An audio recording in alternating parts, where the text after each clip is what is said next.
రాష్ట్రంలో కాంగ్రెస్ ప్రభుత్వం అధికారంలో వచ్చిన తర్వాత దళితుల బలహీన వర్గాల భూములను గద్దల్లాగా తనుకపోతున్నటువంటి పరిస్థితి.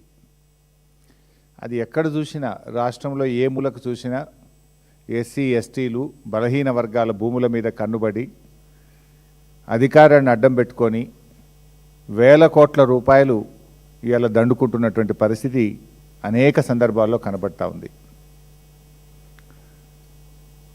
ప్రభుత్వం ఎస్సీ ఎస్టీలకు పట్టాలు ఇస్తామని చెప్పి ఒకవైపు ఎక్విజేషన్ చేయడం, మరొక వైపు పారిశ్రామికవేత్తల రూపంలో ఆ భూములను కొల్లగొట్టడం, మరొక వైపు కబ్జాలు పెట్టడం, ఈ రకంగా ఇవాళ కాంగ్రెస్ ప్రభుత్వం అనేక కుట్రలకు పాల్పడతా ఉంది. అందులో ఒక పెద్ద కుంభకోణం. దీని వెనుక ప్రభుత్వ పెద్దలే ఉన్నారు. లాస్ట్లో అన్ని ఆధారాలు కూడా చూపిస్తా. I will show with all documents. రక్షకుడే భక్షకుడైంది. ఇక్కడ భూములను కాపాడవలసిన వాడే భక్షిస్తున్నాడు. ఎట్లా భక్షిస్తుండో అన్ని ఆధారాలు కూడా బయట పెడతాం. ఈ స్కామ్ అంతా ఇంత కాదు. 7,000 కోట్ల రూపాయల స్కామ్. హైదరాబాద్ నడుబొడ్డున 7,000 కోట్ల రూపాయల భూ కుంభకోణానికి ఈ ప్రభుత్వ పెద్దలు దాంట్లో భాగస్వాములు. ఈ భూములు నాదర్గుల్ భూములు. ఈ భూములకు చాలా చరిత్ర ఉంది. ఈ భూములను ప్రభుత్వ భూములుగా డిక్లేర్ చేయాలని ఉమ్మడి రాష్ట్రంలో చంద్రబాబు నాయుడు పోరాటం చేసినాడు. రాజశేఖర్ రెడ్డి గారు ఈ భూములను ప్రభుత్వ భూములుగా ప్రకటించారు. కేసీఆర్ గారి ప్రభుత్వం ఈ భూములను రక్షించింది. ఇప్పుడు వచ్చిన రేవంత్ రెడ్డి ప్రభుత్వం భక్షిస్తున్నది. చంద్రబాబు పోరాటం, కాంగ్రెస్ నాటి వైఎస్ఆర్ ప్రభుత్వ భూములుగా డిక్లేర్ చేయడం, 10 ఏళ్ల బీఆర్ఎస్ ప్రభుత్వం ఈ భూములను రక్షించడం, అధికారంలో వచ్చిన 10 రోజుల్లోనే ఈ భూముల మీద కన్నుబడి ఈ భూములను భక్షించే కార్యక్రమానికి నేటి రేవంత్ రెడ్డి ప్రభుత్వం పాల్పడతా ఉంది.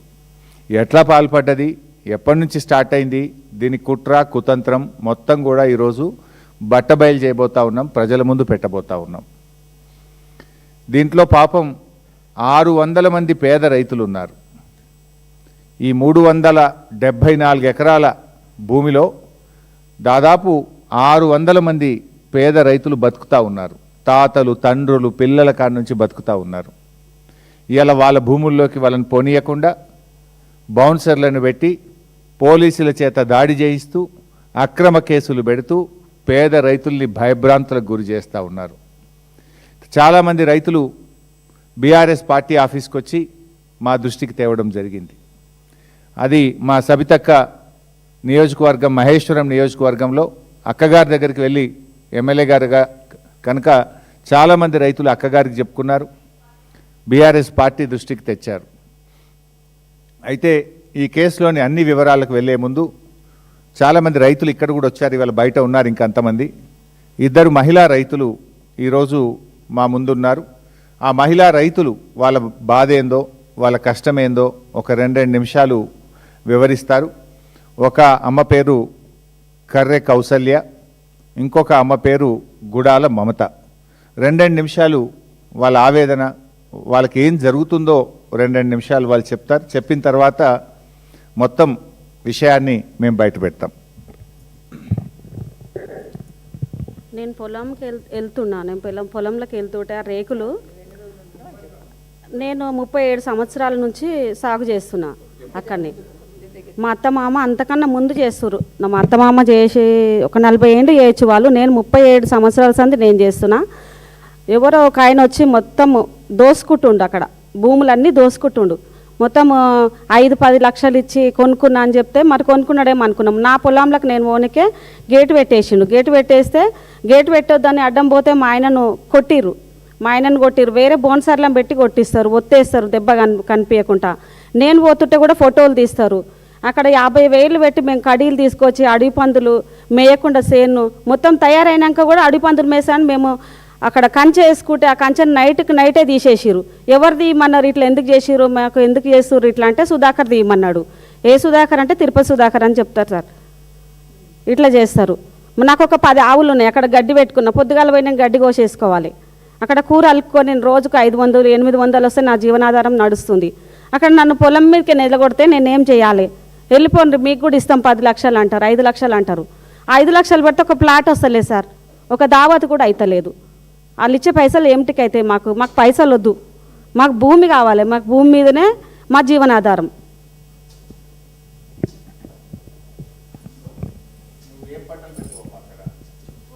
కూరలు పోస్తా సార్, పచ్చకూరలు పోస్తా. ఆవులు ఉన్నాయి, 10 ఆవులు ఉన్నాయి. గడ్డి పెట్టినా, ఇప్పుడు గడ్డి కూడా ఉంది. పోనీయకుండా 10 నిమిషాలు ఆగాలి సార్. గేట్లు పెట్టేసుకురు, లాక్ వేసుకుంటారు, చుట్టూ ఫెన్సింగ్ పెట్టిరు, పోనిస్తలేరు.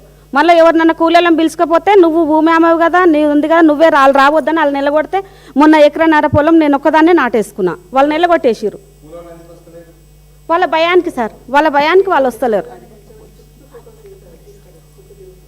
అట్లా ఫోటో తీస్తారు సార్, ఫోటో తీస్తారు. వాళ్ళ భయానికి సార్, వాళ్ళు బోన్సర్లు రమ్మ మమ్మల్ని కొడతారు, మమ్మల్ని చంపితే మేము మా పిల్లలు ఆగమవుతారు, మేము రామంటే మొన్న నేను ఒక్కదాన్నే నాటేసుకున్నా 1.5 ఎకరాల పొలం.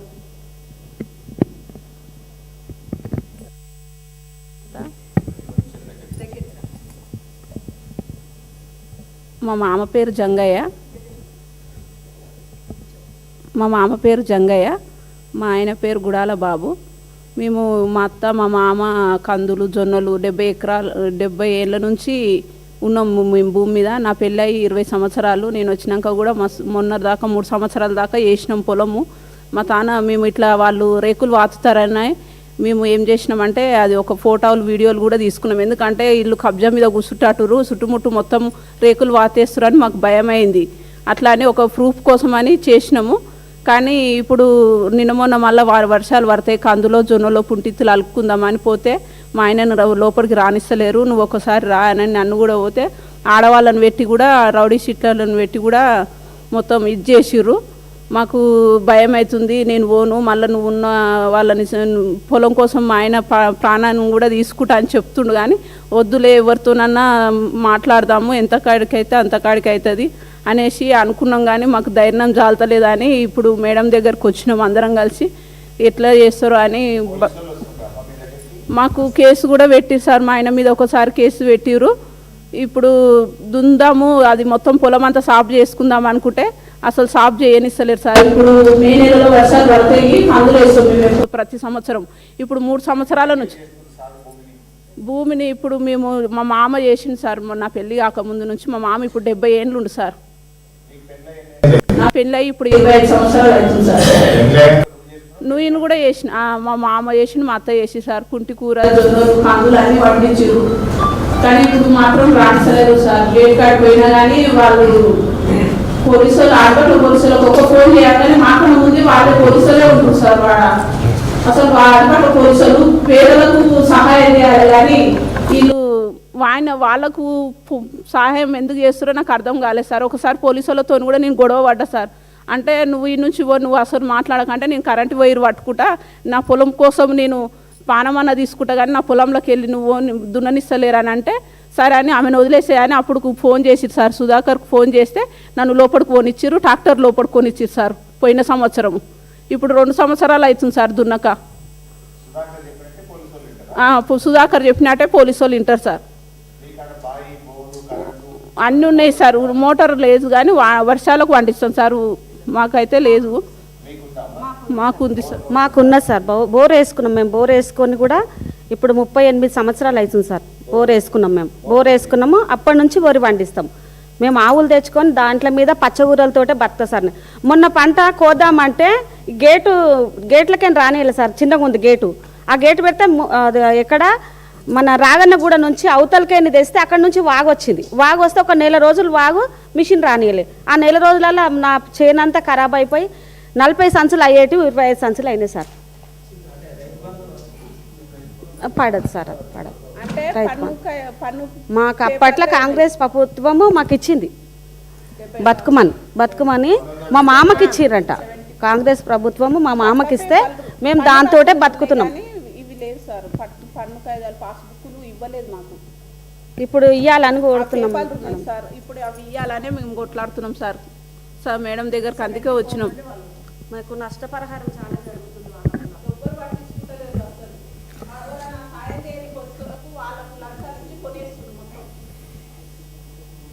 థ్యాంక్ యూ అమ్మా. సో విన్నారు, రైతుల బాధ ఏందో విన్నారు. చాలామంది ఇంకా రైతులు బయట కూడా ఉన్నారు, ఇక్కడ కుర్చీ ఉండదని ఇద్దరిని మాత్రమే తీసుకున్నాం. సో బేసికల్లీ ఈ భూములకు చాలా పెద్ద చరిత్ర ఉంది. నేను ప్రెస్ మీట్ అయిన తర్వాత కూడా మీకు అన్ని డాక్యుమెంట్స్ ఇస్తాను. ఇంకా వివరంగా ఏదైనా క్లారిఫికేషన్ కావాలంటే కూడా మీడియా మిత్రులకు నేను ఇస్తాను.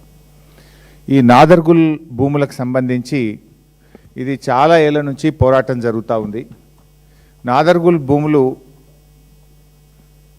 శివరాజ్ బహదూర్ అనేటువంటి వ్యక్తి ఈ భూములు తనకు చెందినవిగా నిజాం నుంచి తనకు వచ్చినట్టుగా మరి శివరాజ్ బహదూర్ గారు ఈ భూములను చాలా సంవత్సరాల నుంచి క్లెయిమ్ చేస్తూ ఉన్నారు. అయితే శివరాజ్ బహదూర్ గారికి సంబంధించి మరి వేరియస్ కోర్ట్స్లో కేసులు జరుగుతూ ఉండే. 2005వ సంవత్సరంలో ఒక ఈ కేసుకు సంబంధించి అప్పటి ఆర్డీఓ గారు రంగారెడ్డి జిల్లా కోర్టులో ఏం చెప్పారంటే, further RDO stated that no declaration under land ceiling laws were also filed by the petitions and this land belongs to government అని 2005లో కూడా చెప్పారు. తర్వాత 2007లో ఈ ల్యాండ్కు సంబంధించి అప్పుడు ప్రతిపక్ష నాయకులుగా ఉన్న చంద్రబాబు నాయుడు లెటర్ ఇది. 2007లో చంద్రబాబు నాయుడు ఉమ్మడి ఆంధ్రప్రదేశ్లో రాజశేఖర రెడ్డి గారు ముఖ్యమంత్రి, చంద్రబాబు నాయుడు ప్రతిపక్ష నాయకుడు. ఇది చంద్రబాబు నాయుడు రాసిన లేఖ, అప్పటి ముఖ్యమంత్రి రాజశేఖర రెడ్డి గారికి చంద్రబాబు రాసిన లేఖ. ఈ ల్యాండ్ గవర్నమెంట్ ల్యాండ్ అని, ఈ ల్యాండ్ మరి కొంతమంది మరి కబ్జా పెట్టే ప్రయత్నం చేస్తున్నారు, ఈ భూమిని కొట్టేసే ప్రయత్నం చేస్తున్నారు, ఈ భూమిని కాపాడాలని ఆనాడు చంద్రబాబు నాయుడు పోరాటం చేసిండ్రు. ఆ భూముల దగ్గరికి వెళ్ళారు, ఆయన పెద్ద ఎత్తున పోరాటం చేసి అప్పుడు ముఖ్యమంత్రి గారికి రాసిన లేఖ ఇది. ఆ తర్వాత 2008లో డాక్టర్ వైఎస్ రాజశేఖర రెడ్డి గారు ఈ భూమిని ప్రభుత్వ భూమిగా నిర్ణయిస్తూ ఈ భూమిని ఆంధ్రప్రదేశ్ ఇన్ఫ్రాస్ట్రక్చర్ కార్పొరేషన్కి ఇచ్చారు. ఆంధ్రప్రదేశ్ ఇన్ఫ్రాస్ట్రక్చర్ కార్పొరేషను యూనిటెక్ అనేటువంటి ఒక కంపెనీకి కూడా కొంత భూమిని అలొకేట్ చేయడం జరిగింది. ఆ తర్వాత 2015వ సంవత్సరంలో అంటే వేరియస్ కోర్టులో కేసులు జరిగి 2015లో సుప్రీంకోర్టులో ప్రభుత్వం ఓడిపోయి ఈ భూమి శివరాజ్ బహదూర్కు చెందిన భూమిగా 2015లో సుప్రీంకోర్టు ఆర్డర్ ఇచ్చింది. 2015లో సుప్రీంకోర్టు ఆర్డర్ ఇస్తే న్యాచురల్గా మన రాష్ట్రంలో ల్యాండ్ సీలింగ్ యాక్ట్ ఒకటి అమల్లో ఉంది. ల్యాండ్ సీలింగ్ యాక్ట్ ప్రకారంగా ఒక వ్యక్తి ఇన్ని ఎకరాల భూమి కలిగి ఉండడానికి లేదు.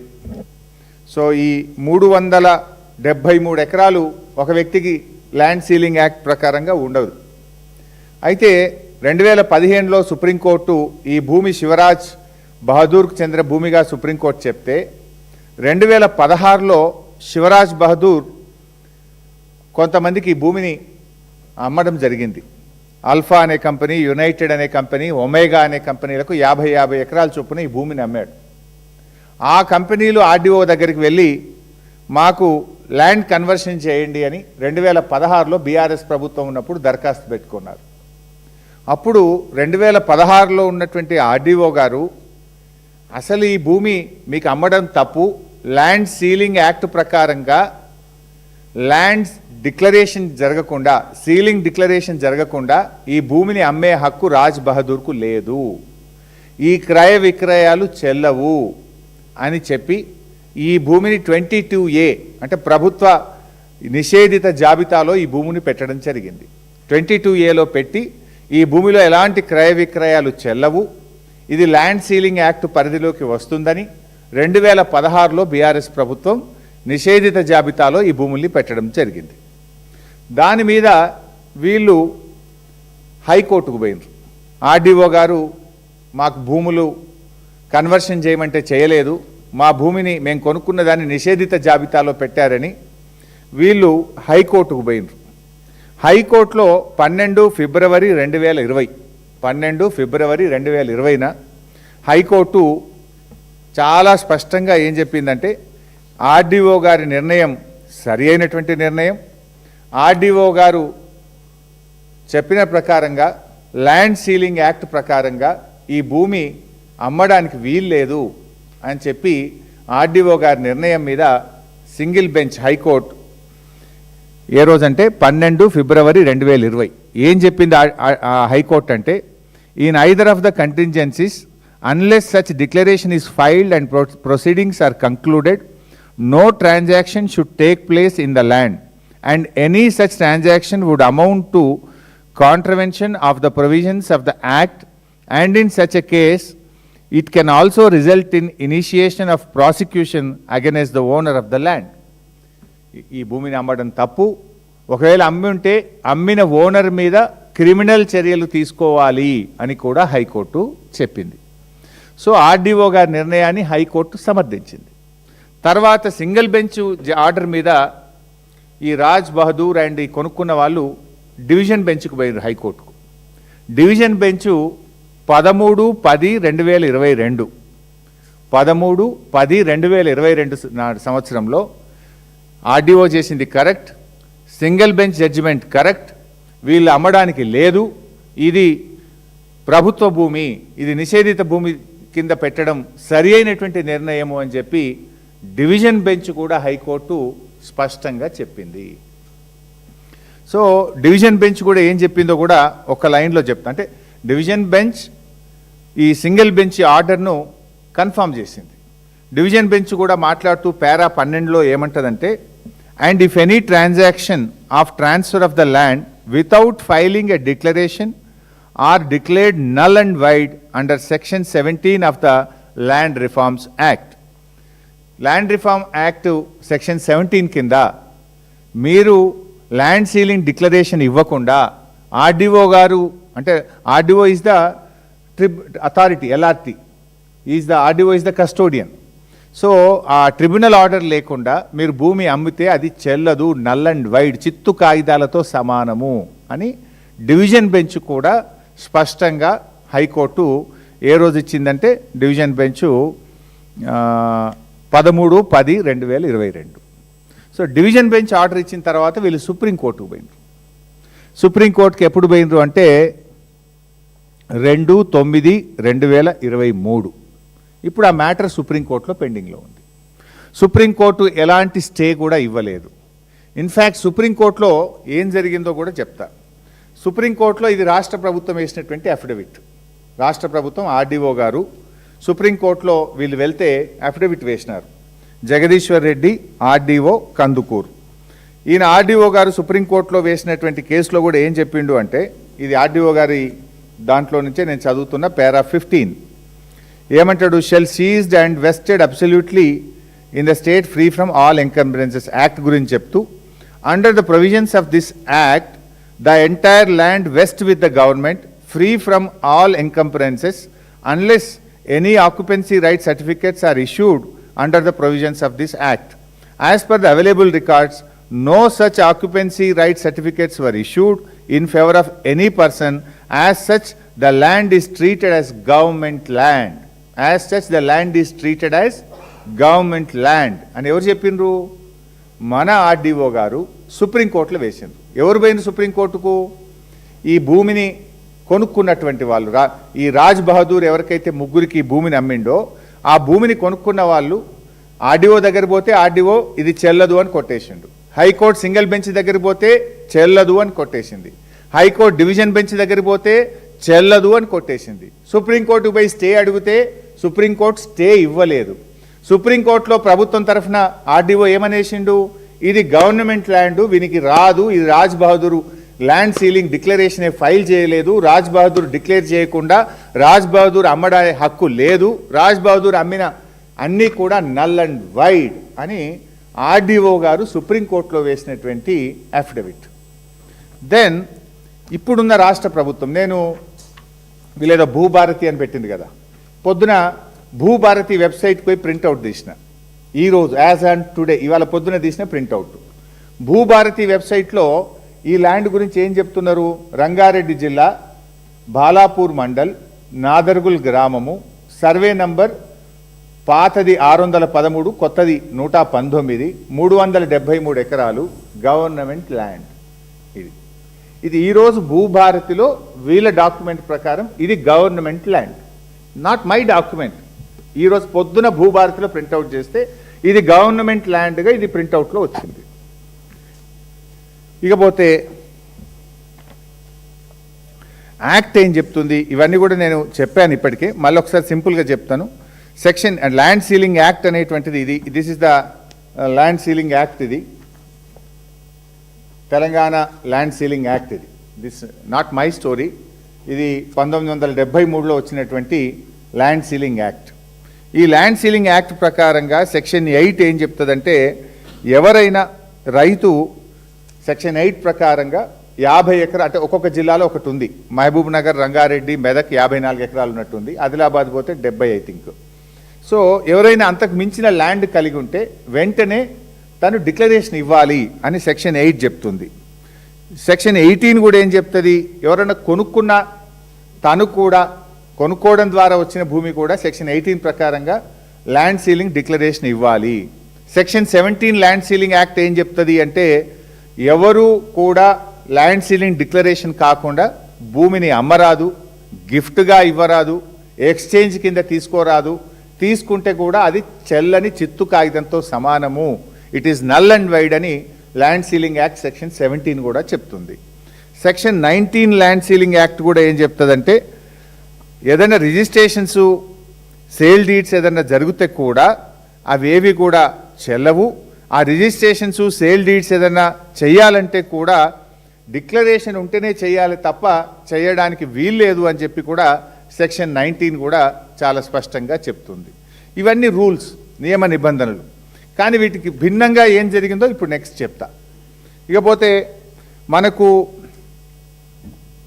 ఇప్పుడు ఏమైంది, ఈ ఆల్ఫా అనేటువంటి కంపెనీ, ఒమేగా అనేటువంటి డెవలపర్సు, మేము రాజ్ బహదూర్ దగ్గర కొన్నాము, మాకు అమలు చేయండి అని RDO, high court, single bench, division bench, supreme court దాకా పోయింది. ఎక్కడ వాళ్ళకు ఇది తప్పు తప్పు తప్పు, నువ్వు అసలు రాజ్ బహదూర్కే ల్యాండ్ సీలింగ్ డిక్లరేషన్ చేయకుండా మీరు కొంటే చెల్లదు చెల్లదు చెల్లదు అని ఆర్డీఓ చెప్పిండు, కలెక్టర్ చెప్పిండు, హైకోర్టు చెప్పింది, సుప్రీంకోర్టులో మ్యాటర్ పెండింగ్ ఉంది.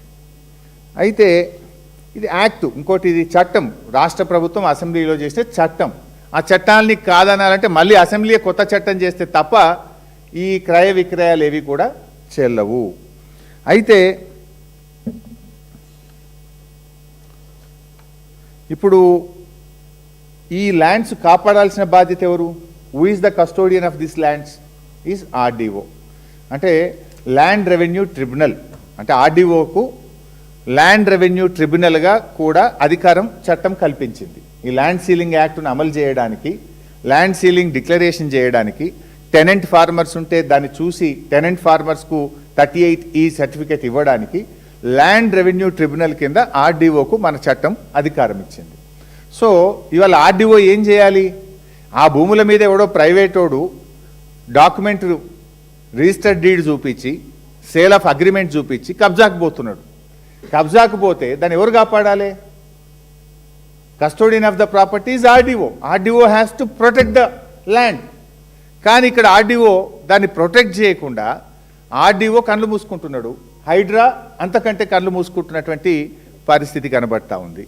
అయితే మరి పాపం రైతులు, పోనీ ఆర్డీఓకు తెలియదా, కలెక్టర్కు తెలియదా అంటే, ఇక్కడ ఉన్నటువంటి ఈ రైతులు 9 మార్చ్ 2026 ఇది ఆర్డీఓ కందుకూరు కస్టోడియన్కి ఇచ్చినటువంటి దరఖాస్తు. మా భూములకు మమ్మల్ని బోనిస్తలేరు, కాపాడండి, గుండాలు, బౌన్సర్లు కబ్జా పెడుతున్నారు అని చెప్పి ఇది ఆర్డీఓ గారికి ఇచ్చారు. అదేవిధంగా అదే రోజు ఎంఆర్ఓ కందుకూరుకి ఇచ్చినటువంటి లెటర్ ఇది. దెన్ కలెక్టర్ రంగారెడ్డి గారికి కూడా, ఇగో మా భూముల్లో మాకు రాణిస్తలేరు, గుండాలు కబ్జా పెడుతున్నారు అని ఇది కలెక్టర్ గారికి ఇచ్చిన దరఖాస్తు. 10వ తారీఖు నాడు, 10 మార్చి నాడు ఇది హైడ్రాకి ఇచ్చినటువంటి దరఖాస్తు. హైడ్రా హైడ్రా అని రేవంత్ రెడ్డి డైలాగులు కొట్టాడు కదా, ఆ హైడ్రా దగ్గరికి పోయి కూడా ఇగో మా భూములకు మమ్మల్ని బోనిస్తలేరు, గుండాలు వచ్చి అక్రమంగా భూమిని కబ్జా పెడుతున్నారు, గోడలు కడుతున్నారు, ఫెన్సింగ్ చేస్తున్నారు, ఇనుప రేకులు పెడుతున్నారు అని కూడా హైడ్రాకి ఇచ్చినటువంటి దరఖాస్తు. సో ఇవన్నీ జరుగుతుంటే, సో ఇది ఇందాక నేను చెప్పిన చట్టాలు కూడా సరే, ఈ ల్యాండ్ సీలింగ్ చట్టం ఆఫ్ కోర్స్, ఇవన్నీ జరుగుతుంటే ఎందుకు ప్రభుత్వం మౌనంగా ఉంటుంది? Now I will coming to the crux. ఇప్పుడు యాక్చువల్గా జరుగుతుంది ఏంది? ఇవాళ ఒకటి మాత్రం క్లియర్, ఆనాటి ఇందిరమ్మ రాజ్యం ఈ పేదలాడ వ్యవసాయం చేసుకోవడానికి అవకాశం ఇచ్చింది. ఈనాటి రేవంత్ రెడ్డి రాజ్యం ఆ భూములను కబ్జా చేస్తుంది. నాటి కాంగ్రెస్ ఇచ్చింది, నేటి రేవంత్ కాంగ్రెస్ ఈ భూములను కబ్జా పెడుతుంది. విషయం ఏంది? ఇప్పుడు బీఆర్ఎస్ 10 ఏళ్ళు గవర్నమెంట్లో ఉంది. బీఆర్ఎస్ 10 ఏళ్ళు గవర్నమెంట్లో ఉన్నప్పుడు ఎవడు ఈ భూముల మీదకి ఎందుకు రాలేదు? ఏ బౌన్సర్లు, ఏ గుండాలు, ఏ కంపెనీలు ఆ భూమి మీదకి వచ్చే ధైర్యం ఎందుకు చేయలేదు? బీఆర్ఎస్ గవర్నమెంట్ పోంగనే, రేవంత్ రెడ్డి రాగానే ఈ కబ్జాలు, గుండాలు ఎందుకు వస్తున్నారు ఈ భూమి మీదకి? ఆ భూమి అమ్మినోడు ఆ రోజు రాలేదు ఎందుకో, మరి కేసీఆర్ ఉన్నప్పుడు ఎందుకో రాలేదు? బీఆర్ఎస్ గవర్నమెంట్ ఉన్నప్పుడు ఏ గుండాగాడు, ఏ కబ్జా చేసినోడు, ఏ రియల్ ఎస్టేట్ కంపెనీ కూడా ఆ భూముల మీదకి రాలే కదా. ఇవాళ కాంగ్రెస్ వచ్చినాకనే, రేవంత్ రెడ్డి వచ్చినాకనే ఎందుకు వస్తున్నది అంటే దొంగ లెవెల్లో అర్థమైపోతుంది. దీని వెనుక దొంగ లెవెల్ అంటే ప్రభుత్వ పెద్దలే దొంగలు. అవి కూడా ఇప్పుడు బయట పెడతా, లాస్ట్లో పెడతా. అంటే యాక్చువల్గా మొత్తం ముందు రేకులు పెట్టిండ్రు, రేకులు పెట్టి మళ్ళా గ్రనైట్ రాళ్లతోని ప్రహరీ గోడ కూడా కడుతున్నారు. ప్రహరీ గోడ కడుతుంటే రైతులు పోయి అడ్డుకున్నారు. నమస్తే తెలంగాణ పత్రికలో పెద్ద ఎత్తున వార్తలు వచ్చినాయి. అల్లరైతుంటే అప్పుడు ప్రహరీ గోడ ఆగింది. మధ్యలో ఇప్పుడు ఆగింది, సగం కట్టిండ్రు, ప్రహరీ గోడ కట్టిండ్రు, రేకులైతే పెట్టిండ్రు, చుట్టూ గేట్లు పెట్టిండ్రు, తాళాలు పెట్టిండ్రు, బౌన్సర్లు పెట్టిండ్రు. రైతులు పోయి గొడవ చేయగానే రైతులకు సాయం చేయాల్సిన పోలీసులు కబ్జాదారులకు సాయం చేస్తున్నారు, గుండాలకు సాయం చేస్తున్నారు.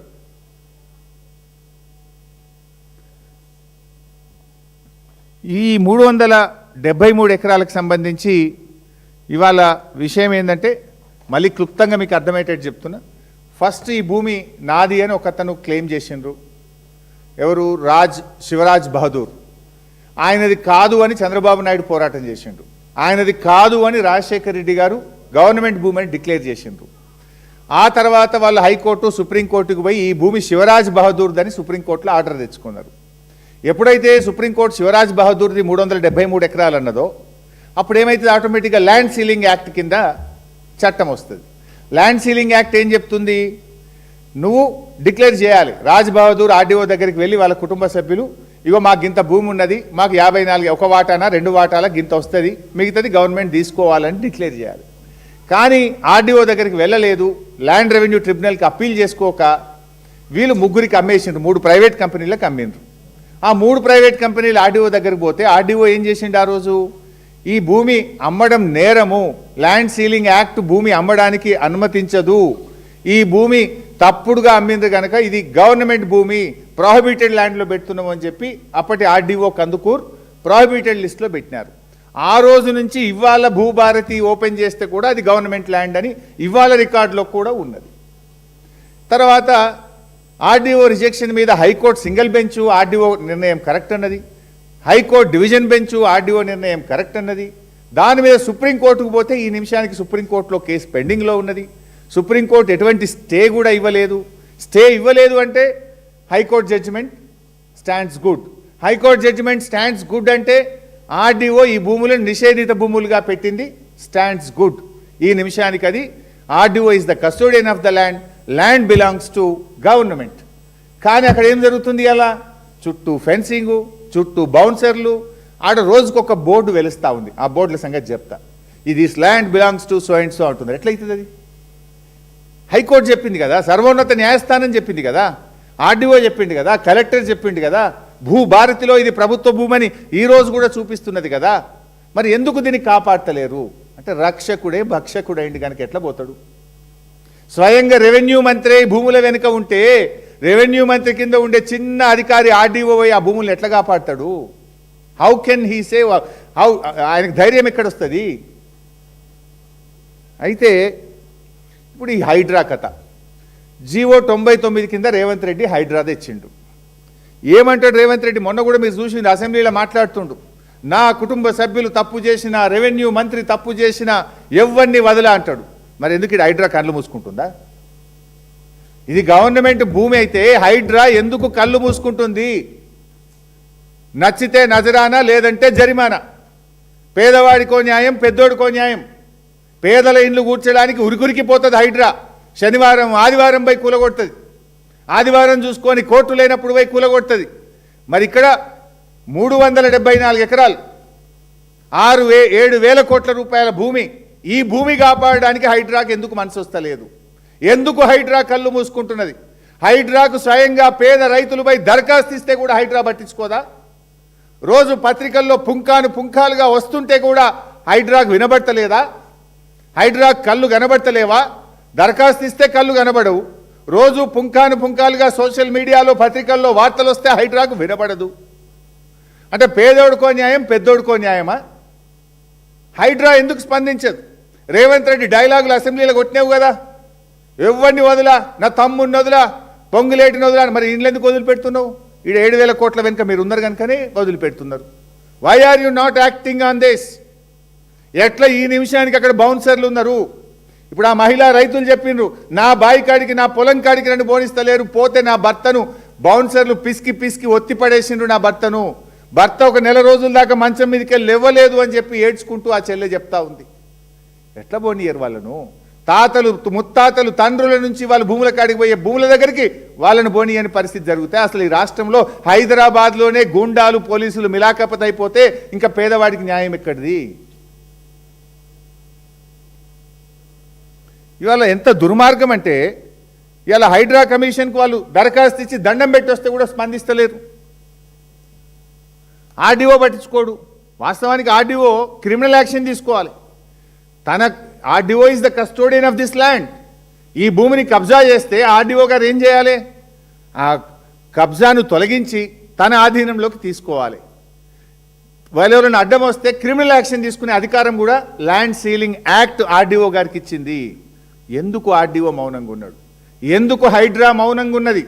ఈ మౌనం వెనుక ఉన్న మర్మం ఏందో ఇప్పుడు బయట పెడతా. ఇందులో ఇంకో విషయం కూడా చెప్పాలి. ఈ భూముల్లో ఈ 374 ఎకరాల్లో ఎందుకు చెప్తున్నది అంటే, రేవంత్ రెడ్డి పెద్ద పెద్ద డైలాగులు దంచుతుంటాడు. ఏమే చెరువులు కాపాడినాం, ఇక మా అంత మంచిగా చెరువులు ఎవడు కాపాడనే లేదు, నేను ఉద్ధరిస్తున్నా, పీక్ పడగొడుతున్నా అంటాడు రేవంత్ రెడ్డి.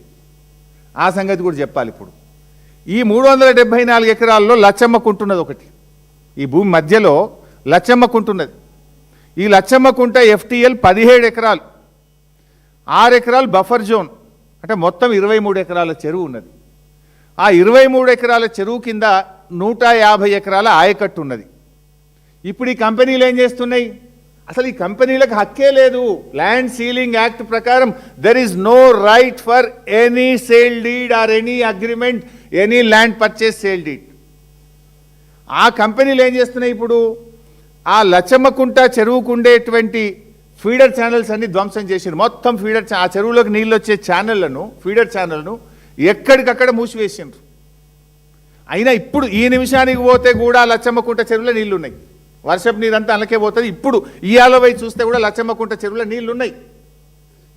వాడు మొత్తం ఫీడర్ ఛానళ్ళు బంద్ పెట్టి లచ్చమ్మకుంట చెరువులకు నీళ్లు పోకుండా చేసి ఇవాళ కబ్జా చేస్తే, మరి చెరువులు కాపాడతారని హైడ్రా కమిషనర్ రంగనాథ్ ఎందుకో కళ్ళు మూసుకున్నాడు. ఏం రంగనాథ్, నీకు చెవులు వినబడతలేవా? ఇప్పుడు నేను అడుగుతున్నా, రేపు పొద్దుగాలవా? నువ్వు పోతావా, నేను పోవాలనా? నువ్వు పోకపోతే నేను పోతా రేపు పొద్దుగాల, మా ఎమ్మెల్యేలను తీసుకొని, మా పార్టీ పోతుంది. ఆ రేకులు ఆ కాంపౌండ్ వాళ్ళు పడగొట్టు, చెరువును పునరుద్ధరించు, చెరువు ఫీడర్ ఛానల్ సరిచేయి, వాళ్ళందరినీ అరెస్ట్ చేయి. పేదోళ్ళని మాత్రం అరెస్ట్ చేస్తావు, వీళ్ళ తెరువు ఎందుకో పోవు, ఎందుకో ధైర్యం వస్తలేదు మిస్టర్ రంగనాథ్. అయితే ఇక్కడ ఇంకా విషయం ఏంటంటే, లచ్చమ్మకుంట నిండితే ఎక్కడికి పోతాయి? లచ్చమ్మకుంట నిండిన తర్వాత వరద నీళ్లు నాన్ చెరువుకు పోతాయి, మర్రివాని కుంటకు పోతాయి, అక్కడి నుంచి రెడ్డి కుంటకు పోతాయి, అక్కడి నుంచి సున్నం చెరువు నాలాల పడతాయి. ఆ తర్వాత ఇంజావూరు మాసం చెరువు వరకు ఈ నీళ్లు పోవాలి. ఇప్పుడు మొత్తం బంద్ పెట్టిండ్రు. ఇప్పుడు లచ్చమ్మకుంటకు నీళ్ళు రాణిస్తలేరు. లచ్చమ్మకుంటకేలి నాన్ చెరువు, మర్రివానికుంట, రెడ్డికుంట, ఇంజావూరు మాసం చెరువు వరకు నీళ్లు పోకుండా ఎక్కడికక్కడ ఫీడర్ ఛానళ్ళను ధ్వంసం చేసి పడేసిండ్రు. మరి ఇన్ని చెరువులు హైదరాబాద్లో హైడ్రా వచ్చినాక ఈ చెరువులు ధ్వంసమవుతుంటే, ఫీడర్ ఛానళ్ళు మూతబడుతుంటే హైడ్రా నిద్రపోతుందా? వినబట్టలేదా? ఎందుకు హైడ్రా స్పందించదు? గరీబోళ్ళ ఇల్లు కూలగొట్టడానికి, పెద్ద పెద్ద వాళ్ళకి కబ్జాలు చేయడానికి మాత్రమే హైడ్రా పనిచేస్తుందా?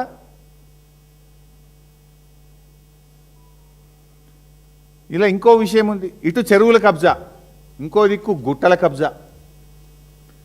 ఈ 373 ఎకరాల్లో లింగమయ్య గుట్ట, గుగ్గిళ్ళ గుట్ట, కుమ్మరోని బోడు గుట్ట, ఇట్లా చిన్న చిన్న గుట్టలు ఉన్నాయి 3-4. ఈ 373 ఎకరాల్లో ఒక 80 నుంచి 100 ఎకరాల గుట్టల్ని ఖతం కాంగ్రెస్ వచ్చింది, గుట్టలు మాయం, దంచిపడేసారు గుట్టల్ని, కోట్లు కోట్లు సంపాదించారు. ఈ 80 నుంచి 100 ఎకరాలల్లా ఒక్క లింగమయ్య గుట్ట బతికింది, దాని మీద దేవుడు ఉన్నాడు కనుక. ఏం దేవుడు ఉంటాడమ్మా? లింగమయ్య దేవుడు, శివుడు. ఆ శివలింగం ఉన్నది లింగమయ్య గుట్ట మీద, ఆ శివుడు కాపాడుకున్నాడు ఆ గుట్టను, లేకపోతే అది కూడా మింగుదురిల్లు. ఆ లింగమయ్య గుట్ట మీద 12 ఎకరాల గుట్ట మీద శివుడు ఉన్నాడు కనుక ఆ శివుడు ఆ గుట్టను కాపాడుకున్నాడు. 12 ఎకరాలు తప్ప మిగతా 80 ఎకరాలు మింగేసిండ్రు. 80 ఎకరాలు మొత్తం గుట్టల్ని మైనింగ్ చేసిండ్రు, గుట్టలను కరగదీసిండ్రు, ఆ రాళ్ళు అమ్ముకున్నారు, మట్టి అమ్ముకున్నారు, కోట్లు సంపాదించింది కొడుకులు. మరి ఈ మైనింగ్ డిపార్ట్మెంట్ ఏం చేస్తుంది, హైడ్రా ఏం చేస్తుంది, ఆర్డీఓ ఏం చేస్తుండు, కలెక్టర్ ఏం చేస్తుండు? 80 ఎకరాల గుట్టలు హైదరాబాద్ నడిబొడ్డున మాయమైపోతుంటే నిద్రపోతుందా నీ గవర్నమెంట్ రేవంత్ రెడ్డి? మాట్లాడితే పెద్ద పెద్ద ఇక ప్రతిపక్షం అడగంగానే a CBI case, CID case, ఎందో ఎంక్వైరీ మా మీద వేస్తావు, కానీ వీటి మీద ఎందుకు చేయవు? ఇందులో ఎంత వాటా ఉన్నది నీకు? వాటా లేకపోతే ఎందుకు ఇవి అడ్డుకుంటలేవు? నువ్వు గుట్టలు మాయమైనా అడ్డుకోవు, చెరువులు మాయమైనా అడ్డుకోవు, గుండాలొచ్చి గోడలు పెట్టి ఫెన్సింగ్ చేస్తే అడ్డుకోవు. మైనింగ్ డిపార్ట్మెంట్ ఏడబోతుంది మరి? గుట్టలు గుట్టలు రాళ్ళు రాళ్ళు మొత్తం కరగదీస్తున్నారు కదా, తెగ నమ్ముకుంటున్నారు కదా మొత్తం. ఇది కాంగ్రెస్ వచ్చినాకనే మాయం గుట్టలు. కాంగ్రెస్ వచ్చేదాకా ఎవడు కన్నెత్తి చూడలే. కాంగ్రెస్ రాగానే గుట్టలు మాయం, చెరువులు కబ్జా, భూములు కబ్జా, చుట్టూ కాంపౌండ్ వాల్ పెట్టుడు, రైతులను ఓనియకపోవుడు. అరే వాళ్ళ గొర్రెపిల్లలు పోతుండే పాపం, కొంతమంది యాదవులు ఉంటారాడ, గొర్రెపిల్లలు మేకపిల్లలు ఆ గుట్ట మీద పోయి మేస్తుండే. ఇప్పుడు అటాంకల గొర్రెపిల్లలు ఓనిస్తలేరు, మేకపిల్లల్ని ఓనిస్తలేరు, మనుషుల్ని ఓనిస్తలేరు. ఇప్పుడు మూగ జీవాలను కూడా ఆగం పట్టించారు, మనుషుల్ని ఆగం చేశారు, మూగ జీవాలను కూడా ఆగం పట్టారు.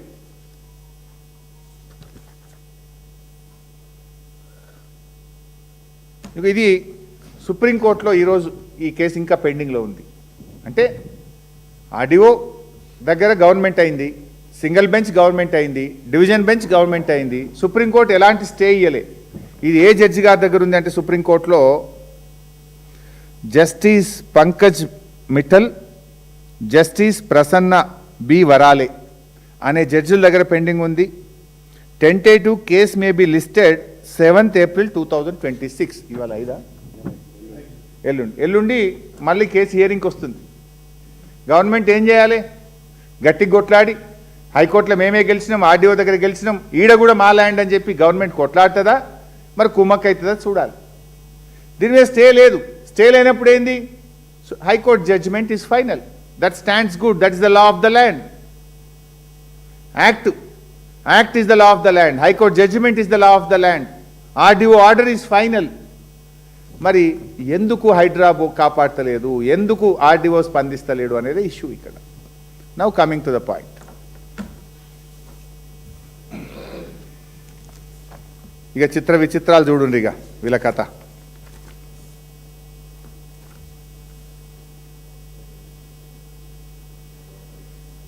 ఆడ చుట్టూ ఫెన్సింగ్ పెట్టినరు, బోర్డులు వేసినారు. ఇది ఫస్ట్ బోర్డు, ఫస్ట్ ఫెన్సింగ్ పెట్టినాక వేసిన ఫస్ట్ బోర్డు. దీని డేట్ చూడాలి. డేటు 13/12/2023. అంటే కాంగ్రెస్ గవర్నమెంట్ వచ్చినాక వారం రోజులకే. 7 తారీఖు గవర్నమెంట్ వచ్చింది, 13 తారీఖు ఫెన్సింగ్ పడ్డది.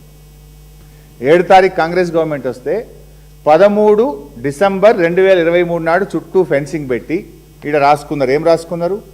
This land belongs to Kohinoor group.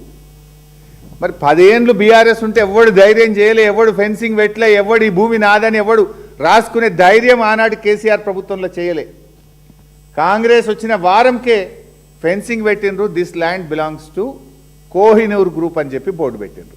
ఇది 13 డిసెంబర్ 2023. తర్వాత 31 మార్చ్ 2026. ఇందులో ఏముంది? This land belongs to MEIL and Shilpa infra. MEIL and Shilpa infra. ఇటు పక్కన ఏమున్నది? Development by MEIL and Shilpa infra. Property belongs to Kohinoor group. Development ఎవరు చేస్తుండ్రు? MEIL and Shilpa infra. Shilpa infra ఎవరిది? శిల్పా ఇన్ఫ్రా ఎవరిది అంటే పొంగులేటి శ్రీనివాసరెడ్డి కొడుకుది. శిల్పా ఇన్ఫ్రా ఎవరిది? రాష్ట్ర రెవెన్యూ మంత్రి పొంగులేటి శ్రీనివాసరెడ్డి కొడుకు గారు డైరెక్టర్గా ఉన్న కంపెనీ. ఇది ఎప్పుడు పెట్టినరు? 30 మార్చ్ 2026. కరెక్ట్గా అదే టైంలో మేము మైనింగ్ స్కామ్ అసెంబ్లీలో తీసినాం 28 తారీఖు. ఏమనుకున్నారో ఏందో మళ్ళా ఇగో 2 తారీఖు నాడు మలిపేసిండ్రు. 2 ఏప్రిల్ 2026. ఇదేమో 31 మార్చ్, ఇది 2 తారీఖు అంటే తెల్లారలేదు మర్నాడు. 31 నాడేమో ఈ భూమి శిల్పా ఇన్ఫ్రాద్ అన్నారు. 2 తారీఖు ఏం చేసిండ్రు? దానికి మళ్ళీ తెల్లటి పెయింట్ కొట్టిరు. పేరు కనబడితే మళ్ళీ ఏమవుతుందో బయటకు వస్తుందేమో అనుకున్నారేమో. 2 రోజుల్లో దానికి సున్నం కొట్టేసిండ్రు, పెయింట్ కొట్టేసిండ్రు. తర్వాత ఇగో ఇది 4 తారీఖు, 4 ఏప్రిల్ 2026 శిల్పా పోయింది, MEAL పోయింది. మళ్ళీ ఏమొచ్చింది? ఇదేందో వచ్చింది జాయింట్ డెవలప్మెంట్ అని చెప్పి కోహినూర్ గ్రూపు ఇంప్లెక్స్ ఇన్ఫ్రా అని మళ్ళీ కొత్త కథ పట్టుకొచ్చింది. ఎందుకు మారుతున్నాయి బోర్డులు? మొన్న కూడా మీరు చూసిండ్రు మైనింగ్ దగ్గర ఏమైంది? రాఘవ కన్స్ట్రక్షన్స్. మా అన్నవాళ్ళు మా ఆర్ఎస్ ప్రవీణ్ అన్న గారు పోతే తెల్లారి వరకు పెయింటింగ్ పడ్డది. శ్రవణ్ అన్న ఆర్ఎస్ ప్రవీణ్ గారు పోతే తెల్లారి వరకు పెయింటింగ్ పడ్డది. ఈడ కూడా ఏమైంది? శిల్పా ఇన్ఫ్రా తెల్లారి వరకు పెయింటింగ్, మళ్ళా మర్నాటి వరకు మళ్ళీ కూడా వచ్చేసిండు. ఈ చిత్ర విచిత్రాలు వెనుక అర్థమవుతలేదా ఎవరున్నారు? తర్వాత ఇక శిల్పా సంగతి నేను ఎక్కడ ఒట్టిగా మాట్లాడట్లేదు. ఇప్పుడు ఏమన్నారు? శిల్పా ఇన్ఫాటెక్ అని రాసింది ఇక్కడ, శిల్పా ఇన్ఫ్రా అని రాసింది ఇక్కడ. ఇది మేము అందులోకి పోయినాం, ఏది ఆ కంపెనీ యాక్ట్లో పోయి ప్రింట్అవుట్ తీసినాం. ఇది Shilpa infra limited, Shilpa infra limited. ఇందులో ఎవరు డైరెక్టర్లుగా ఉన్నారు? శిల్పా ఇన్ఫ్రా లిమిటెడ్లో ఎవరు డైరెక్టర్లుగా ఉన్నారు చూస్తే సింగిరెడ్డి రమాదేవి, సింగిరెడ్డి చంద్రమోహన్ రెడ్డి రాస్తూ కింద 3వ డైరెక్టరు శిల్పా రాఘవ వెంచర్స్. ఇద్దరేమో పేర్లు ఉన్నాయి, 3వదేమో శిల్పా రాఘవ వెంచర్స్. ఇది 3వది. ఈ శిల్పా ఇన్ఫ్రాలో ఎవరు పార్ట్నర్లు, ఎవరు డైరెక్టర్లు అంటే సింగిరెడ్డి రమాదేవి, సింగిరెడ్డి చంద్రమోహన్ రెడ్డి, అదేవిధంగా Shilpa Raghava ventures LLP, Shilpa Raghava ventures LLP కూడా ఒక డైరెక్టర్ ఈ కంపెనీలో. దెన్ మేము శిల్పా రాఘవ LLPకి పోయినాం. ఇది శిల్పా రాఘవ LLP. దీంట్లో ఎవరు డైరెక్టర్లు అని ప్రింట్అవుట్ తీసినాం. అది అందరికీ యాక్సెసిబుల్, ఇది ఎవరైనా వెళ్ళి ఓపెన్గా చూసుకోవచ్చు, ఇందులో సీక్రెట్ ఏం లేదు. శిల్పా రాఘవ LLPకి పోయి దీంట్లో ఎవరు డైరెక్టర్లు అని తీసినాం. దీంట్లో తీస్తే ఎవరు వెళ్ళినరు అంటే పొంగిలేటి హర్షారెడ్డి, పొంగిలేటి లోహిత్ రెడ్డి, పొంగిలేటి సప్నీ రెడ్డి డైరెక్టర్. ఇంత ఇప్పుడు ఏమర్థమైంది? ఈ భూములకి ఎవరున్నారు? శిల్పా ఇన్ఫ్రా అంటే పొంగిలేటి కుటుంబ సభ్యులు ఈ నాదర్గుల్ భూముల వెనుక ఉన్నారని స్పష్టంగా బట్టబయలైపోయింది. రెండవది ఇందులో కామన్ డైరెక్టర్ ఉన్నారు. మళ్ళీ ఒక 2 పేర్లు, ఏవి? సింగిరెడ్డి చంద్రమోహన్ రెడ్డి, సింగిరెడ్డి రమాదేవి అనే 2 పేర్లు అందులో ఉన్నాయి, ఇందులో కూడా ఉన్నాయి. అంటే దీన్ని బట్టి ఏమర్థమవుతుంది ఈ భూముల వెనుక? అందుకే RDO ఎందుకు కొట్టేస్తలేడు, హైడ్రా ఎందుకు స్పందిస్తలేదు అంటే రెవెన్యూ మంత్రి కుటుంబ సభ్యులే ఈ భూముల వెనుకున్నాక RDO కదులుతాడా? రెవెన్యూ మంత్రి కుటుంబ సభ్యులే ఉన్నాక ఇక పోలీసు వాళ్ళు, ఇప్పుడు అమ్మ చెప్పింది ఏమన్నది, మన కౌసల్య ఏమన్నది? కౌసల్య కానీ మమత కానీ పోలీసు వాళ్ళు వచ్చి మమ్మల్ని బెదిరిస్తుంది సార్, మా మీద కేసు పెడుతుంది సార్ అన్నారు. అంటే భూములు రక్షకులే భక్షకులు అయిపోయింది. రక్షించాల్సిన రక్షకులు కబ్జాదారుల పక్షపాతం వహిస్తున్నారు, కబ్జాదారులకు కొమ్ము కాస్తున్నారు. అందుకే భూములను కస్టోడియన్గా ఉన్న RDO, ల్యాండ్ రెవెన్యూ ట్రిబ్యునల్ చైర్మన్గా ఆ భూములను కాపాడాల్సిన RDO మౌనంగా ఎందుకుంటున్నాడు? పైన రెవెన్యూ మంత్రి గారి కుటుంబ సభ్యులు ఉంటే పాపం చిన్న అధికారి RDO ఏం చేయగలుగుతాడు? ఇది ఒక ఆధారం. ఇప్పుడే నీకు శిల్పా ఇన్ఫ్రాటెక్కు శిల్పా రాఘవ వెంచర్స్ లింక్ ఏంది, దీంట్లో ఎవరెవరు డైరెక్టర్లో మీకు చెప్పాను. ఇంకొక లింకు చూపిస్తా. వీళ్ళు మున్సిపల్ కమిషనర్ బడంపేట్కు మేము కాంపౌండ్ వాల్ పెట్టుకుంటామని ఒక దరఖాస్తు పెట్టిండ్రు. ఇది దరఖాస్తు బడంపేట్ మున్సిపల్ కమిషనర్కి పెట్టిన దరఖాస్తు. ఎవరు పెట్టిండ్రు? MBS aqua square realtors private limited.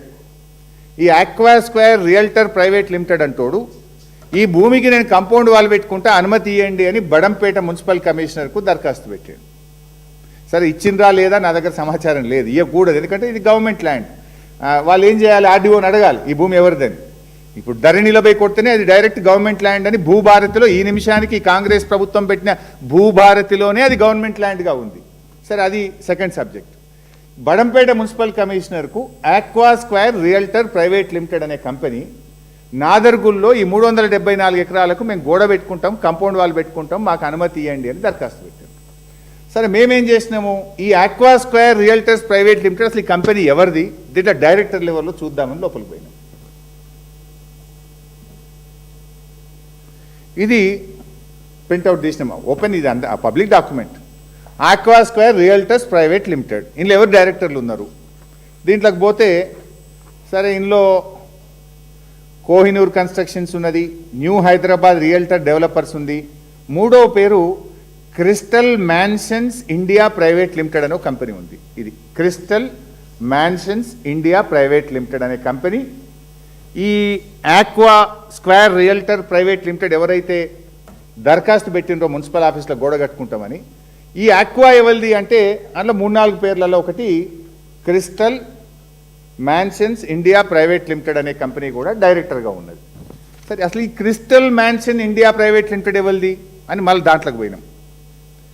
ఇది crystal mansion India private limited ఎవరిది అని లోపలికి పోతే దీంట్లో డైరెక్టర్గా పొంగులేటి హర్షారెడ్డి గారు ఉన్నారు అనేది డాక్యుమెంట్ చూపిస్తుంది. అంటే ఇది దిస్ డాక్యుమెంట్ ఈజ్ ఎప్పుడు ఇది 2024లో ఉంటుంది, 24-25. ఇందులో పొంగులేటి హర్షారెడ్డి గారు డైరెక్టర్గా ఉన్నారు. అంటే కాంపౌండ్ వాళ్ళకు దరఖాస్తు పెట్టిన దాని వెనుక కంపెనీలో వీరి పేరు, వీరి సంబంధం కనబడతా ఉంది. తర్వాత ఈ భూమి ఆ బోర్డులు పెట్టుకున్నారు గోడ మీద, శిల్పా కన్స్ట్రక్షన్స్, శిల్పా ఇన్ఫాటెక్ లిమిటెడ్. శిల్పా ఇన్ఫాటెక్ ఎవరిది అంటే పొంగులేటి గారి కుమారుడు హర్షారెడ్డి ఉన్నాడు. ఇప్పుడు ఏమైంది, భూములను రక్షించాల్సిన వాడే భూబకాసురుడు అయిపోయిండు. భూబకాసురుడు అయిపోయినాక ఇంకా పేదవాడికి రక్షణ ఎక్కడ దొరుకుతుంది గవర్నమెంట్లా? అందుకే పోలీసులు ఉల్టా వాళ్ళనే బెదిరిస్తుండ్రు. ఆర్డీఓ దగ్గరికి పోతే స్పందన లేదు, కలెక్టర్ దగ్గరికి పోతే స్పందిస్తలేడు, హైడ్రా దగ్గరికి పోతే స్పందిస్తలేడు. ఎక్కడికి వెళ్ళి స్పందిస్తారు? ప్రభుత్వం పెద్దలే గద్దలైనప్పుడు, పెద్దలే గద్దలైపోయి పేదల పాలిట వాళ్ళు ఇట్లయిపోయినాక ఇంకెక్కడి నుంచి పేదలకు న్యాయం జరుగుతుంది? మరి ముఖ్యమంత్రి గారు డైలాగులు కొట్టినావు కదా, ఎవరిని వదిలిపెట్టా, నా మంత్రి అయినా వదిలా, నా తమ్ముడినైనా వదిలా అన్నావు కదా, దీని మీద ఎందుకు స్పందించవు?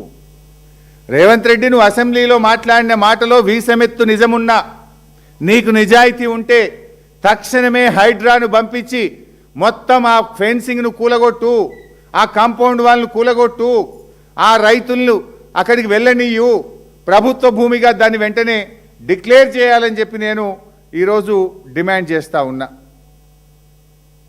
ఆక్వా, సారీ ఏక్యూ స్క్వేర్ అన్నట్టున్నా నేను, అది ఏక్యూ కాదట, ఆక్వానా, సారీ ఏక్యూ, నేను ఆక్వా అన్నట్టున్నా, AQ square, I stand correction. Aqua బదులు AQ square realtors private limited. ఈ డాక్యుమెంట్స్ అన్ని మీకు షేర్ చేస్తాను, నథింగ్, ఇందులో ఏం సీక్రెట్ లేదు. సో ఇప్పుడు నేను రేవంత్ని ఒకటే డిమాండ్ చేస్తున్నా, అసెంబ్లీలో డైలాగ్ కొట్టినావు కదా, ఎవరిని ఇడిచిపెట్టాను కదా, మరి దీంట్లో ఎందుకు ఇడిచిపెడుతున్నావు? తోలి ఇప్పుడు హైడ్రాన్ తోలి, గోడలు కూలగొట్టు, రేకులు తీసేయి, ఆ ఫెన్సింగ్ తీసేయి. ఏళ్ల తరబడి తాతలు తండ్రుల నుంచి బోర్లు, మోటార్లు, కరెంటు కనెక్షన్తో వ్యవసాయం చేసుకున్న రైతుల్ని అక్కడికి పంపించు. ఈ కబ్జాదారుల మీద క్రిమినల్ కేసులు పెట్టు, ఆ గుండాలను అరెస్ట్ చేయి. ఈ ఫేక్ సర్టిఫికెట్స్ అన్నీ కూడా ల్యాండ్ సీలింగ్ యాక్ట్ ప్రకారంగా ఈ రిజిస్టర్డ్ డాక్యుమెంట్లు ఏవి చెల్లవు అని రిజిస్ట్రేషన్ యాక్ట్ చెప్తుంది, ల్యాండ్ సీలింగ్ యాక్ట్ కూడా చెప్తుంది.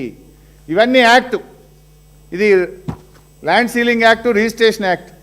రిజిస్ట్రేషన్ యాక్ట్ 1908 సెంట్రల్ యాక్ట్, ఇది సెంట్రల్ యాక్ట్ 16/1908లో పారా 19లో రిజిస్ట్రేషన్ యాక్ట్ కూడా ఏం చెప్తుందంటే ల్యాండ్ సీలింగ్ డిక్లరేషన్ కాకుండా క్రయ విక్రయాలు చెల్లవు, అటువంటి రిజిస్ట్రేషన్లు జరిగితే అవి చిత్తు కాగితంతో సమానము, ఆ రిజిస్ట్రేషన్లు చెల్లవు అని సెంట్రల్ యాక్ట్ 16/1908 రిజిస్ట్రేషన్ యాక్టు చెప్తుంది.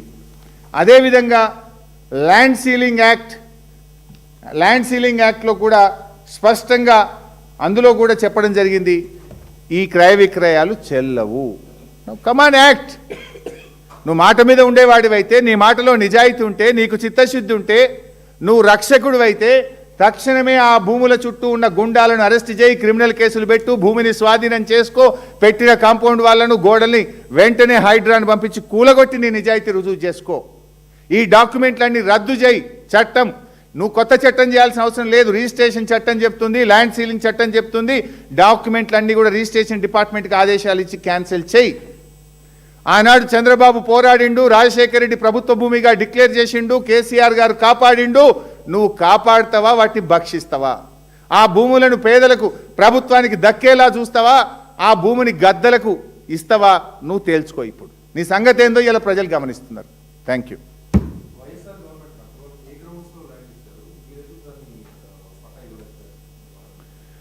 వైఎస్ఆర్ గారు ఆనాడు కాంగ్రెస్ అంటే వాళ్ళ పట్టాలు అప్పటి 1975 కంటే ముందు తాతలు తండ్రుల నుంచి వాళ్ళు సాగు చేసుకొని బతుకుతున్నారు వాళ్ళు.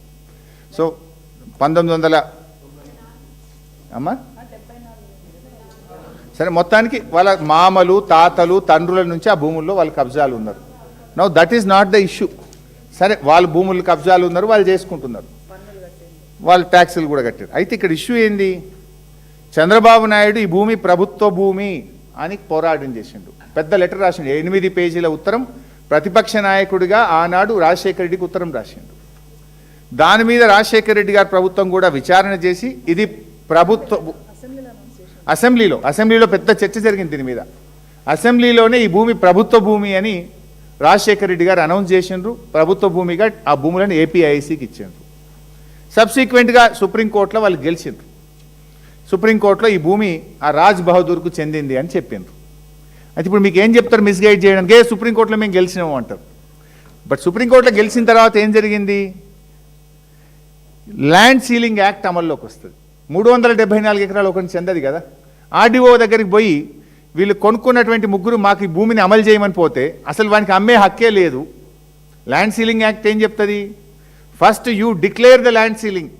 డిక్లరేషన్ నువ్వు నీకు ఇద్దరు పిల్లల ఒక కొడుక, నీకు ఎన్ని యూనిట్లు వస్తాయి, 1 యూనిటా 2 యూనిట్లా, నువ్వు నీకు అసలు మొత్తం ఇంకా ఈ రాష్ట్రంలో ఎన్ని భూములు ఉన్నాయి, దాని ప్రకారంగా నీకు ఎంత భూమి వస్తుందో డిక్లరేషన్ ఇస్తే ఆర్డీఓ అన్నీ వెరిఫై చేసి as land revenue tribunal chairman he will confirm your land. అప్పుడు నువ్వు అది తీసుకో. అది పోయిన తర్వాత ఇలాంటి వాళ్ళు మన ల్యాండ్ సీలింగ్ యాక్ట్లోనే ఇంకోటి ఏముంది మనకు, ఈ టెనెంట్ ఫార్మర్స్ ఒక ప్రిస్క్రైబ్డ్ టైం ఉన్నది. ఆ టైం లోపల ఎవరన్నా ఆ భూమిని సాగు చేసుకొని బతికితే ఆ టెనెంట్ ఫార్మర్స్కు 38E కింద సెలబుల్ రైట్స్ ఇవ్వాలి. 38E కింద టెనెంట్ ఫార్మర్స్కు పాస్బుక్లు ఇవ్వాలని చెప్తారు. ఆ టెనెంట్ ఫార్మర్లకు కూడా ఇంకో రూల్ ఉంది, 7 ఏళ్ల దాకా భూమి అమ్ముకోవద్దు. ఆ టెనెంట్ ఫార్మర్లకు కూడా భూమి వస్తే వాళ్ళు 7 ఏళ్ల దాకా భూమిని ఇతరులకు అమ్మే హక్కు కూడా ఉండదు. 7 ఏళ్ల దాకా వాళ్ళు ఎంజాయ్ చేయాలి భూమిని, తర్వాత అమ్ముకోవచ్చు.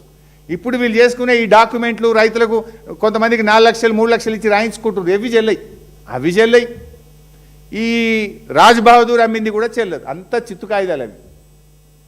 సో ఇక్కడ ఈ ఇష్యూ ఏంది?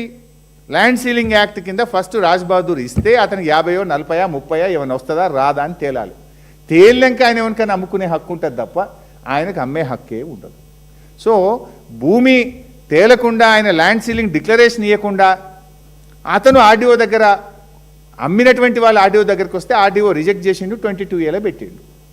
ఆర్డీఓ మాకు ఇయ్యలేదు అని చెప్పి హైకోర్టు పోతే హైకోర్టులో ఆర్డీఓ కరెక్ట్ అన్నది, డివిజన్ బెంచ్కి పోతే డివిజన్ బెంచ్ కరెక్ట్ అన్నది, సుప్రీంకోర్టు పోతే స్టే ఇవ్వమంటే ఇయ్యము అన్నది. అది నడుస్తుంది సుప్రీంకోర్టులో రాష్ట్ర ప్రభుత్వమే ఆర్డీఓ పోయి ఏం చెప్పిండు? ఇది గవర్నమెంట్ ల్యాండ్, వీళ్ళకి చెందదు, ఈ కొనుక్కున్న వాళ్ళంతా మా ల్యాండ్ సీలింగ్ యాక్ట్ ప్రకారంగా ఇది నల్ అండ్ వైడ్, ఈ డాక్యుమెంట్లు చెల్లవు, ఇది యాక్టు అని ఆర్డీఓ సుప్రీంకోర్టులో వేసిండు. పోనీ భూభారతిలో పోయి చూస్తే ఇవాళ కూడా పొద్దున ఈ ల్యాండ్ గవర్నమెంట్ ల్యాండు అని భూభారతిలో ఇవాళ కూడా డాక్యుమెంట్ ఉంది. ఇంత క్రిస్టల్ క్లియర్గా ఉంటే అక్కడ పోయి ఎట్లా ఏమి ఇన్ఫ్రా, అది శిల్పా ఇన్ఫ్రా, ఇంకోటి అదే ఉండే AQ2, MEIL, కోహినూర్, ఇవన్నీ అడికెళ్ళి వస్తున్నాయి. ఇవన్నీ కళ్ళకు కనబడతలేవా? పాపం ఈ రైతులు పోయి హైడ్రాకు దరఖాస్తులు ఇచ్చిండ్రు, ఎందుకు మాట్లాడారు? ఈ రకంగా ఇదేంటిది బిడ్డ గెజిట్?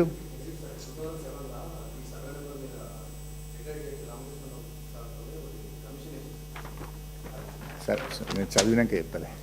సో ఈ నిమిషానికి high court order is final. High court division bench order is final ఈ నిమిషానికి. ఎందుకు? High court RDO order, single bench, division bench ఏం చెప్పిండ్రు? ఇది government land, RDO decision is correct అని చెప్పింది. సుప్రీంకోర్టు స్టే ఇయ్యలేదు కనుక హైకోర్టు ఆర్డరే ఫైనల్, ఆర్డీఓ ఆర్డరే ఫైనల్. మరి వీళ్ళు ఈ అగ్రిమెంట్లు పట్టుకొని వాళ్ళు ఎట్లా కబ్జా పెడతారు? ఆ కంపెనీల వెనుక ఎవరున్నారో ఇప్పుడు నేను బయట పెట్టినా కదా. మరి రేవంత్ రెడ్డి మాటల్లో వీసమెత్తు నిజం ఉన్నా, come on send the Hydra and demolish all the compound wall and all the fencings. You prove your integrity. నీ నిజాయితీ నిరూపించుకో, లేకపోతే నీకు కూడా అలా వాటా ఉంది అనుకోవాల్సి వస్తుంది. Thank you.